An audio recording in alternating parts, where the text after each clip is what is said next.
एक एग्जीबिशन हुआ और उसमें बहुत बड़े बड़े पेंटर आए थे। उसमें से एक पेंटर ने अपनी पेंटिंग पर लिख कर लगा दिया था कि जिसको भी इस पेंटिंग में कोई भी मिस्टेक लगे वो इस पे मार्क कर दे। तो बहुत सारी जगह लोगों ने मार्क किया हुआ था और जब उसने देखा कि लोगों ने जगह जगह मार्क किया हुआ है तो वो बहुत अपसेट हुआ। मगर फिर भी उसने अगली दफ़ा ये लिख कर लगा दिया कि अगर किसी को इस पेंटिंग में कोई भी गलती नज़र आए तो वो इस गलती को खुद सही कर दे।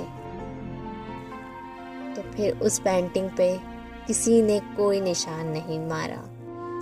इस कहानी को इस तरह समझा जा सकता है कि आप किसी को उनकी गलतियाँ गिनवाओ मत, और अगर गिनवाने का ज़्यादा ही शौक़ है तो इस काबिल बनो कि उस गलती को खुद ठीक कर सको।